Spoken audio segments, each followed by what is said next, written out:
नमस्कार साथियों, आप सभी का स्वागत है तोमर एकेडमी के यूट्यूब चैनल पर। आइए आज अध्ययन करते हैं उत्तराखंड जीएस का। उत्तराखंड जीएस में जो उत्तराखंड की जो भौतिक संरचना है इसका अध्ययन करेंगे, यानी जो धरातलीय बनावट है। तो देखिएगा, मैं समझाने का प्रयास करूंगा समय को ध्यान में रखते हुए। यहाँ पर देखिए, जो उत्तराखंड की देखो हमारे पास जो चैप्टर है वो है उत्तराखंड की भौतिक संरचना। उत्तराखंड की भौतिक संरचना, यानी इसको हम बोलेंगे फिजिकल स्ट्रक्चर ऑफ उत्तराखंड। इसमें देखो भौतिक संरचना का मीनिंग यहां पर है धरातलीय बनावट। धरातलीय बनावट, जैसा कि आपको विदित है कि उत्तराखंड की जो धरातलीय बनावट है, यहाँ पर अधिकांश पहाड़ है, थोड़े बहुत मैदान है। अब पहाड़ कितने हैं, मैदान कितने हैं, आइए जानते हैं। देखिएगा, जो यहाँ पर उत्तराखंड में अधिकांश आपको देखने को मिलेंगे पहाड़, और पहाड़ ये कितने हैं परसेंट में भी हम देखेंगे और वर्ग किलोमीटर में भी देखेंगे। तो देखिएगा, यहाँ पर अधिकांश पहाड़ है, तो जो अधिकांश जो पहाड़ है वो कितने क्षेत्र में फैले हुए हैं, तो ये लगभग आपका 46,035 वर्ग किलोमीटर, 46,035 वर्ग किलोमीटर में हमारे उत्तराखंड में पहाड़ फैले हुए हैं, यानी पहाड़ी क्षेत्र है। और परसेंट में अगर हम परसेंट में बात करें तो परसेंट में है 86.07%। ये आपका लगभग हम बोलेंगे तो 86% उत्तराखंड का जो टोटल क्षेत्रफल है उसके 86% पर आपके पहाड़ है। अब देखो, जनपद की अगर हम बात करें कितने जनपदों में फैला हुआ ये जो पहाड़ी क्षेत्र है, पहाड़ी जनपद है, तो वो है हरिद्वार और उधम सिंह नगर को छोड़ करके, यानी 13 में से 2 माइनस करें तो 11 जो जनपद है, 11 डिस्ट्रिक्ट में, 11 जिलों में ये जो पहाड़ है ये फैले हुए हैं। याद रखेंगे, अगर प्रश्न पूछा जाता है कि उत्तराखंड में पहाड़ी जनपद कितने हैं, पर्वतीय जनपद कितने हैं, तो आपका आंसर क्या होगा? 11। उधम सिंह नगर को छोड़ देंगे, मैदान में आएगा, और हरिद्वार छोड़ देंगे, मैदान में आएगा। बाकी 13 माइनस 2 आपने किया तो कितना आगे हो गया आपके 11। तो 11 जो है ये पहाड़ी जनपद हैं। जो पहाड़ी जनपद है 11, इसका जो क्षेत्रफल है वो 46,035 वर्ग किलोमीटर है, 46,035 स्क्वायर किलोमीटर। परसेंट में 86.07 या लगभग 86% है। अब करते हैं मैदान की बात। तो मैदान जो है उत्तराखंड में 2 डिस्ट्रिक्ट है, यूएस नगर और हरिद्वार। तो यूएस नगर मैदानी जनपद, देखो यहाँ पर ये तो पर्वतीय क्षेत्र हो गया, पर्वतीय क्षेत्र। अब हम अगर मैदानी क्षेत्र की बात करें, दूसरा नंबर पर आता हमारा मैदानी क्षेत्र। मैदानी क्षेत्र, अब मैदानी क्षेत्र में अगर हम क्षेत्रफल की बात करें तो 7,448 वर्ग किलोमीटर, ये हमारे पास उत्तराखंड वालों के पास ये मैदानी क्षेत्र है, मैदानी जगह है। कितनी है? 7,448 वर्ग किलोमीटर। अगर हम परसेंट में बात करें तो परसेंट में 13.93% है। इसको लगभग क्या बोलेंगे? 14%, क्योंकि दशमलव के बाद की संख्या 50 से ज्यादा है, तो इसलिए हम लगभग में इसको क्या बोलते हैं? 14%। तो हमारे उत्तराखंड में 14% भाग मैदानी है या समतल भाग है, प्लेन भाग है, ठीक है। और वर्ग किलोमीटर में 7,448 वर्ग किलोमीटर है। अब पर्वतीय क्षेत्र और मैदानी क्षेत्र अगर हम इनको ऐड करते हैं, दोनों को ऐड करते हैं, तो हमारे पास जो टोटल क्षेत्रफल होगा, तो टोटल क्षेत्रफल देखिएगा कितना बनेगा। टोटल क्षेत्रफल देखो, अभी मैंने लिखा कि पर्वतीय क्षेत्र कितना मैंने लिखा, 46,000 लिखा था और 35 लिखा था। 35 वर्ग किलोमीटर। हमेशा क्षेत्रफल किस में लिखा जाता है? वर्ग में, स्क्वायर किलोमीटर में, ठीक है। और जो मैदानी क्षेत्र है वो मैदानी यानी प्लेन एरिया, मैदानी क्षेत्र है वो है आपका 7448 वर्ग किलोमीटर। तो मैदान, और यदि हम मैदान को और पहाड़ को मिला दें कि टोटल एरिया हमारे पास कितना बन रहा है, उत्तराखंड का टोटल क्षेत्रफल कितना है, तो देखो मिलाते हैं कितना बन रहा है। ये 3 हो गया, केरला की 8 हो गया, है ना, यहां पर 4 हो गया, 3 हो गया और यहां पर 5। तो कितना क्षेत्रफल बन गया? 53,483 वर्ग किलोमीटर। तो उत्तराखंड का जो क्षेत्रफल बन रहा है वो बना आपका 53,483 वर्ग किलोमीटर। ये उत्तराखंड का क्षेत्रफल बन रहा है टोटल। उत्तराखंड का प्रश्न कई बार पूछा जाता है, ये उत्तराखंड का कुल क्षेत्रफल कितना है? कुल क्षेत्रफल, तो उत्तराखंड का जो कुल क्षेत्रफल है वो 53,483 वर्ग किलोमीटर। अभी मैंने दिखाया, देखो ध्यान देना, पर्वतीय क्षेत्र कितना है? 46,035 वर्ग किलोमीटर, और मैदानी क्षेत्र कितना है?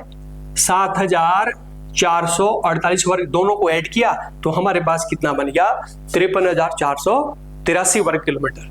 अब हम भारत की बात करें, जो हमारा देश इंडिया है, भारत है, तो उसका जो क्षेत्रफल है, area of India, area of India कितना है?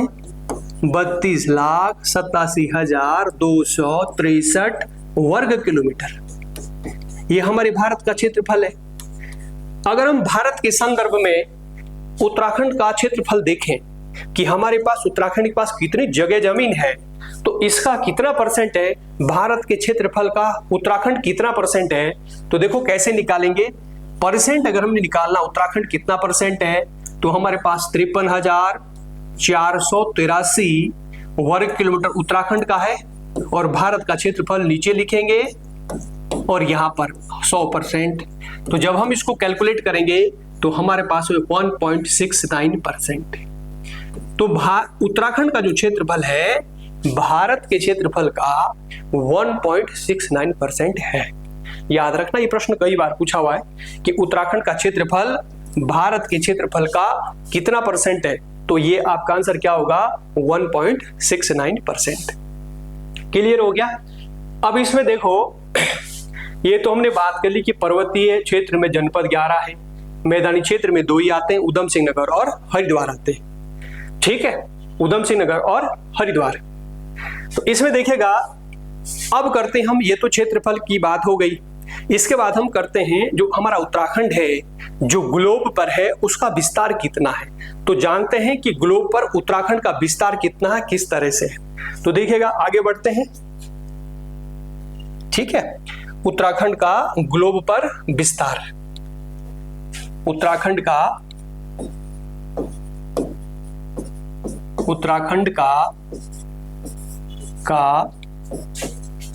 ग्लोब पर विस्तार, ग्लोब पर विस्तार। ग्लोब आप जानते हैं काल्पनिक धरती, काल्पनिक पृथ्वी हम कहेंगे।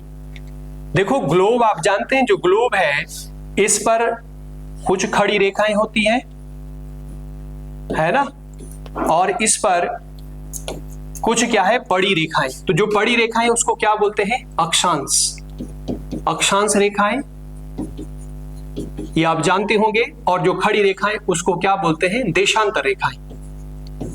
तो जो हम देशांतर और अक्षांश रेखा की बात कर रहे हैं, तो उसमें जो है स्थिति, जैसे मान लिया उत्तराखंड की स्थिति अगर इस जगह है, तो कौन सी रेखाओं के बीच में आ रहा है, ठीक है।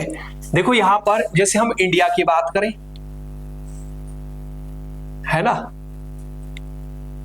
ये हमारे पास, मैं थोड़ा सा ड्रॉ कर रहा हूं,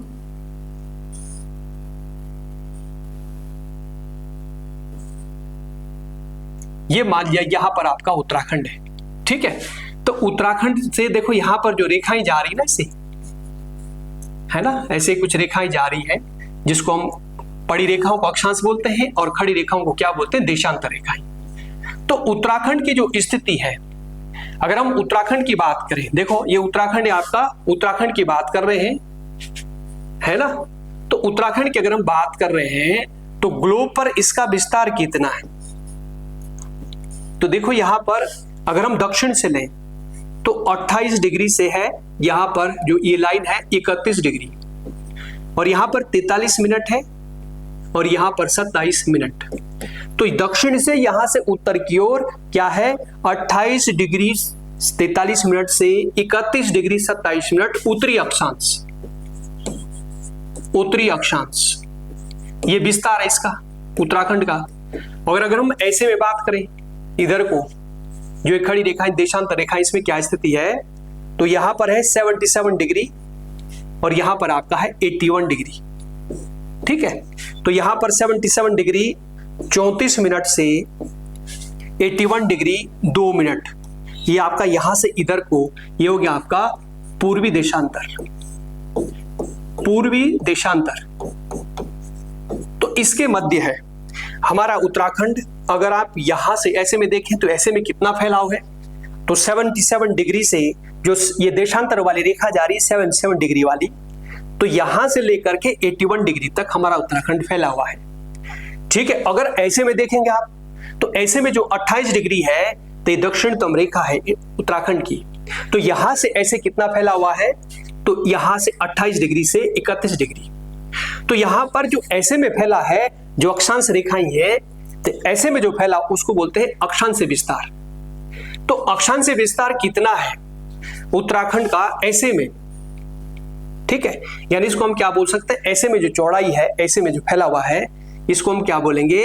अक्षांश विस्तार, अक्षांशीय विस्तार। तो जो अक्षांश विस्तार है वो कितना है? अक्षांश विस्तार कितना है आपने पढ़ा भी होगा। ठीक है, अक्षांश विस्तार कैसे माइनस करेंगे? देखो ये 28 डिग्री 43 मिनट है, अच्छे से समझना, और यहां पर क्या है?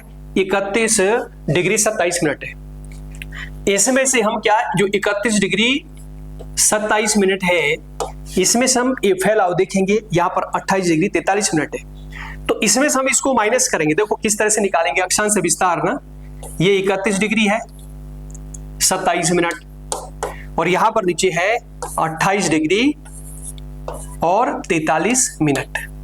तो इसमें से हम माइनस करेंगे। देखो 27 में से 43 माइनस नहीं होगा, तो अच्छे से ध्यान देना, यहां पर देखना 27 में से 43 माइनस नहीं हो रहा है, तो हम क्या करेंगे? यहां से एक कैरी कराएंगे और 1 डिग्री यहां ले जाएंगे, और 1 डिग्री कितने मिनट के बराबर होता है? 60 मिनट के बराबर होता है। 1 डिग्री कितने के बराबर? 60 मिनट के बराबर। 60 को हम इसमें ऐड करेंगे, तो 60 को जब हम 27 में ऐड करेंगे, 60 प्लस 27 कितना होगा? 87।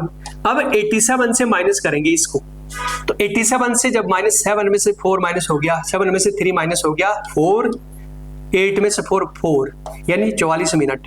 अब 31 में से 1 इधर चले गए, यहां बचा 30, 30 में से 28 2 डिग्री, तो कितना आ गया? कितना आ गया? 2 डिग्री 44 मिनट। तो उत्तराखंड का जो अक्षांश विस्तार है, उत्तराखंड का अक्षांश विस्तार वो 2 डिग्री 44 मिनट है। कैसे निकला? अभी मैंने आपको समझाया कि ऐसे में जो फैलाव है वो 28 डिग्री 43 मिनट से 31 डिग्री 27 मिनट है। ये फैलाव कितना है, इसमें से इसको माइनस करेंगे कि ये गैप कितना है, तो ये है 2 डिग्री 44 मिनट का है। ये समझ पा रहे होंगे आप। इसी तरह से हम क्या करेंगे? ऐसे में फैलाव देखेंगे कि ऐसे में जिसको हम बोलते हैं देशांतर विस्तार, ऐसे में जो देशांतर रेखाएं ना, देखो जो खड़ी रेखाएं होती है ग्लोब पर उसको देशांतर बोलते हैं, जो पड़ी रेखाएं उसको अक्षांश बोलते हैं। तो ऐसे में यहां से और यहां तक कितना फैलाव है, यानी 77 डिग्री 34 मिनट से यहां पर जाएंगे 81 डिग्री 2 मिनट तक, ये कितना फैलाव है जिसको हम बोलते हैं देशांतर विस्तार। क्या बोलेंगे? तो उत्तराखंड का देशांतर विस्तार कितना है? उत्तराखंड का देशांतर विस्तार तो कैसे फाइंड करेंगे? ध्यान देना, देखो हम इसमें से देखो ये आपका 81 है, 81 डिग्री 2 मिनट है, और यहां पर क्या है 77 डिग्री 34 मिनट। तो इसमें से हम इसको माइनस करेंगे, यहां पर जो 81 डिग्री है 2 मिनट, इसमें से क्या करेंगे 77 डिग्री 34 मिनट माइनस करेंगे। अब देखो कैसे माइनस होगा, 2 में से 34 माइनस नहीं होता, कैरी कराओ, 1 डिग्री कैरी कर, और 1 डिग्री बराबर कितना होता है 60 मिनट। 1 डिग्री बराबर कितना होता है 60 मिनट। तो 60 को हम 2 में जोड़ो, कितना हुआ 62। अब 62 में से ये माइनस करो, 34 से माइनस करो तो यहां पर ये 8 हो गया, ठीक है, 5 में से 2 हो गया, और यहां से 81 में से 1 गुजर गया तो यह 80 बचा, 80 में से 87 तो 3 डिग्री, तो कितना हुआ 3 डिग्री 28 मिनट। तो उत्तराखंड का जो देशांतर विस्तार है वो कितना आ रहा है 3 डिग्री 28 मिनट। उत्तराखंड का देशांतर विस्तार कितना आ रहा है 3 डिग्री 28 मिनट। आप समझ पा रहे होंगे अच्छे से, ठीक है, ऐसे फाइंड करते हैं। तो अगर प्रश्न पूछा जाता है उत्तराखंड का ग्लोब पर विस्तार बताओ, तो उत्तराखंड का ग्लोब पर विस्तार देखो, अगर यहां से जाएंगे ऊपर को जाएंगे तो 28 डिग्री 43 मिनट से 31 डिग्री 27 मिनट उत्तरी अक्षांश है, और इस साइड से जाएंगे देखो ऐसे में, यानी ठीक है, पश्चिम से पूरब की ओर जाएंगे तो ये जो खड़ी रेखाएं देशांतर रेखाएं हैं, तो 77 डिग्री 34 मिनट से 81 डिग्री 2 मिनट पूर्वी देशांतर। अब ऐसे में इसको हमने बोला देशांतर विस्तार, तो ऐसे में कितना ये फैला हुआ उत्तराखंड, तो ऐसे जिसको हम बोलते हैं देशांतर विस्तार। तो उत्तराखंड का देशांतर विस्तार अगर पूछेंगे तो कितना हो जाएगा 3 डिग्री 28 मिनट। कैसे हुआ अभी मैंने आपको समझाया। और अगर पूछते हैं कि उत्तराखंड का अक्षांश विस्तार कितना, ऐसे में कितना फैला हुआ है, तो अक्षांश विस्तार देखो हमने निकाला 2 डिग्री 44 मिनट। तो अक्षांश विस्तार तो 2 डिग्री 44 मिनट है, और देशांतर विस्तार कितना है 3 डिग्री 28 मिनट है। समझ पा रहे होंगे, अच्छे से आपके समझ आ गया होगा। नहीं तो बुक्सों में डायरेक्ट ये मिलता है कि उत्तराखंड का देशांतर विस्तार 3 डिग्री 28 मिनट। अब कैसे हुआ बच्चों को कुछ पता नहीं, तो मैंने आपको समझा देखो ऐसे निकालते हैं। और अक्षांश विस्तार कैसे बुक्सों में आपको लिखे, ऐसे लिखा मिलेगा कि अक्षांश विस्तार है कितना 2 डिग्री 44 मिनट। तो कैसे हुआ अभी मैंने आपको निकाल के दिखाया कि भाई ऐसे हुआ, ठीक है, तो ये समझ में आ गया होगा, ठीक है। अब तो आगे बढ़ते हैं थोड़ा सा। अब बात कर लो उत्तराखंड के जो 2 क्षेत्र हैं, 2 मंडल हैं, एक तो कुमाऊं मंडल है और दूसरा कौन सा है गढ़वाल मंडल है। कुमाऊं मंडल और गढ़वाल मंडल की बात कर लो, है ना, 2 ही क्षेत्र है। आपका उत्तराखंड जो बना हुआ है ना, देखो आपका उत्तराखंड 2 क्षेत्र से मिलकर ही तो बना हुआ है ना। अगर हम 2 भाग कर दें इसके, तो ये तो इधर क्या है कुमाऊं हो गया, कुमाऊं क्षेत्र बोलेंगे, और दूसरा कौन सा है इस साइड वाला, पूरब वाला तो हो गया पूर्वी जो क्षेत्र है, पूर्वी क्षेत्र हो गया आपका कुमाऊं का क्षेत्र। और पश्चिमी जो क्षेत्र है ना, पश्चिमी जो क्षेत्र है उसको हम क्या बोलते हैं गढ़वाल का क्षेत्र, है ना, उसको बोल देते हैं गढ़वाल, ठीक है, गढ़वाल। पश्चिम वाला जो क्षेत्र उत्तराखंड का उसको बोल दिया गढ़वाल। तो अगर हम बात करें कुमाऊं क्षेत्र, यानी जो हम कुमाऊं मंडल, अगर हम बात करें कुमाऊं मंडल बोले, तो जो कुमाऊं मंडल है ना, इसका जो गठन हुआ था वो कब हुआ था ब्रिटिश काल में, 1854 में हुआ था। याद रखना, बहुत पूछता प्रश्न, बहुत बेसिक प्रश्न है, ठीक है। ब्रिटिश काल देखो 1854 की जो तिथि है वो ब्रिटिश काल की है। कुमाऊं मंडल का जो गठन हुआ था अंग्रेजों के शासन काल की है, 1854 में जब अंग्रेजों का राज था तो उस समय बना था एक कुमाऊं मंडल, ठीक है। उसके बाद करें गढ़वाल मंडल की, अगर हम बात करें गढ़वाल मंडल, तो ये बना था आपका जब देश आजाद हो गया 1969 ईस्वी में। कब बना था ये गढ़वाल मंडल? बना था आपका 1969 में, जब देश आजाद हो गया। पहले गढ़वाल का पूरा क्षेत्र किस कुमाऊं में आता था सारा, ठीक है। तो गढ़वाल जो मंडल है, गढ़वाल मंडल ये कब बना? गढ़वाल मंडल का जो गठन किया गया था, बना था वो 1969 में बना था, है ना। और 1969 की जो तिथि है 1947 में देश आजाद हो गया था, 1969 देश आजाद होने के बाद बन रहा है, ठीक है। तो ध्यान रखेंगे। अब कुमाऊं मंडल में जिले कितने आते हैं? तो कुमाऊं मंडल में 6 जिले हैं, है ना, 6 जिले हैं। और गढ़वाल मंडल में कितने जिले हैं? गढ़वाल मंडल में है 7 जिले, 7 जिले हैं। अब 6 जिले कौन कौन से हैं आपको पता होगा। जैसे हम पिथौरागढ़, है ना, सबसे बड़ा जिला है क्षेत्रफल के हिसाब से कुमाऊं मंडल का, पिथौरागढ़ है कि नहीं है? कुमाऊं मंडल का जो सबसे बड़ा जिला है 70-90 वर्ग किलोमीटर इसका क्षेत्रफल है ना।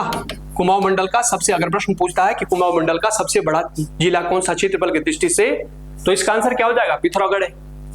और दूसरा जो है आपका, अगर हम दूसरा ले चंपावत भी इधर ही आता है कुमाऊं मंडल में। ये सबसे छोटा है, 1766 इसका क्षेत्रफल है, वर्ग किलोमीटर, है ना, वर्ग किलोमीटर इसका क्षेत्रफल है। ये जो है आपका कुमाऊं मंडल का सबसे छोटा जिला है। इसी तरह से अगर बागेश्वर की बात करें तो बागेश्वर भी आपका कुमाऊं मंडल में आता है ना। और आपका अल्मोड़ा ये भी कुमाऊं मंडल में आता है। और अगला आपका जो नैनीताल है, नैनीताल ये भी कुमाऊं मंडल में आता है। और अगला आपका यूएस नगर है जो कि सबसे दक्षिणी जनपद है उत्तराखंड का, ये भी कुमाऊं मंडल में। तो कितने हो गए, 1 2 है ना, 3 4 5 और 6। तो ये 6 जनपद है जो कुमाऊं मंडल में है। पिथौरागढ़, चंपावत, बागेश्वर, अल्मोड़ा, नैनीताल और उधम सिंह नगर। सब कुमाऊं मंडल का सब क्षेत्रफल की दृष्टि से सबसे बड़ा जो जिला है पिथौरागढ़ है, ध्यान रखना। कितना क्षेत्रफल है, 70-90 वर्ग किलोमीटर है। और चंपावत क्षेत्रफल की दृष्टि से कुमाऊं मंडल का सबसे छोटा डिस्ट्रिक्ट है, उत्तराखंड का भी सबसे छोटा डिस्ट्रिक्ट है और जिसका क्षेत्रफल कितना है, 1766 वर्ग किलोमीटर है। बागेश्वर कुमाऊं मंडल में है, अल्मोड़ा कुमाऊं मंडल में है, नैनीताल कुमाऊं मंडल में है और यूएस नगर आपका कुमाऊं मंडल में है। अब आओ इधर गढ़वाल मंडल में। अगर हम गढ़वाल मंडल की बात करें तो गढ़वाल मंडल में देखिएगा, गढ़वाल मंडल में कितने जिले हैं जी, 7 है ना। तो 7 जिले कौन कौन से हैं, तो इसको देखो, सबसे बड़ा जिला लिखो पहले क्षेत्रफल के हिसाब से, कौन सा है, चमोली। चमोली गढ़वाल मंडल का सबसे बड़ा क्षेत्रफल के हिसाब से सबसे बड़ा जिला है और जिसका क्षेत्रफल कितना है, 80-30 वर्ग किलोमीटर, 80-30 वर्ग किलोमीटर है, ठीक है। और दूसरा अगर हम बात करें जो रुद्रप्रयाग है, रुद्रप्रयाग ना, ये गढ़वाल मंडल का सबसे छोटा डिस्ट्रिक्ट है और इसका क्षेत्रफल कितना है, 1984 है ना, 1984 वर्ग किलोमीटर है, ठीक है। ये सबसे छोटा है गढ़वाल मंडल का। सबसे बड़ा तो चमोली है, उत्तराखंड का भी सबसे बड़ा है, गढ़वाल मंडल का भी सबसे बड़ा क्षेत्रफल की दृष्टि से चमोली है।